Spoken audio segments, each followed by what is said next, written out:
Hello అండి. ఈరోజు UI movie teaser గురించి వీడియో. టీజర్ అయితే నాకు సూపర్గా నచ్చింది. ఫ్యూచర్ని ఎక్సలెంట్గా ప్రిడిక్ట్ చేసి ఉపేంద్ర గారు ఈ మూవీలో తీశారు అనిపిస్తుంది. ఈ మూవీ ప్లాట్ 2040లోది. ఆ టైంలోని ప్రపంచం ఎలా ఉండబోతోంది, ఇంకా అక్కడి సినారియోస్ని క్లియర్గా చూపించారు. 2040లో పీపుల్కి ఫుడ్ కన్నా స్మార్ట్ ఫోన్సే చాలా ఇంపార్టెంట్.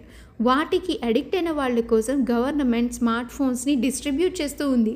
ఇంకా ప్రపంచంలోని కమ్యూనిటీస్ నేమ్స్ ఉండకుండా బ్రతికిన వాళ్ళ కమ్యూనిటీ నెంబర్స్ని వాళ్ళ బాడీ పైన ప్రింట్ చేయడం మనం గమనిస్తున్నాం. అండ్ టీజర్ స్టార్టింగ్లో వచ్చే world leaders gifted us with COVID-19, unemployment, wars, inflation and AI. ఈ మూవీ పక్కా satirical on current politicians, current people lives and current technology in the world. ఇంకా ఉపేంద్ర గారి గురించి చెప్పాలంటే మాటలు సరిపోవు. యునీక్ కాన్సెప్ట్స్ అండి. ఇంకా ఫ్యూచర్ ప్రిడిక్షన్ స్టోరీస్లో చాలా దిట్ట. ఎగ్జాంపుల్గా నేను one of the unique concepts of that time. చాలా యూనిక్గా ఉంటాయండి ఈయన సినిమాలు. ఇంకా హాలీవుడ్ మూవీ, అసలు దానికి టైటిలే లేకుండా ఒక మూవీ ట్రై చేశారు. బీజిఎం విషయానికి వస్తే అంజనీష్ లోకనాథ్ గారు ఎక్సలెంట్గా బీజిఎం ఇచ్చారు.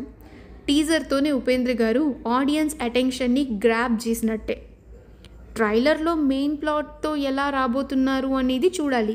December 20న యూఐ మూవీ థియేటర్స్లో రిలీజ్ కాబోతుందండి. మీరు ఈ టీజర్ని చూస్తే మీకు ఎలా అనిపించిందని కమెంట్స్లో తెలియజేయండి. నేనైతే ఈ సినిమాని మిస్ అవ్వకుండా థియేటర్లో చూస్తాను. మరొక మంచి వీడియోతో మళ్ళీ కలుసుకుందామండి. Have a great time and please మా ఛానల్ని సబ్స్క్రైబ్ చేయండి.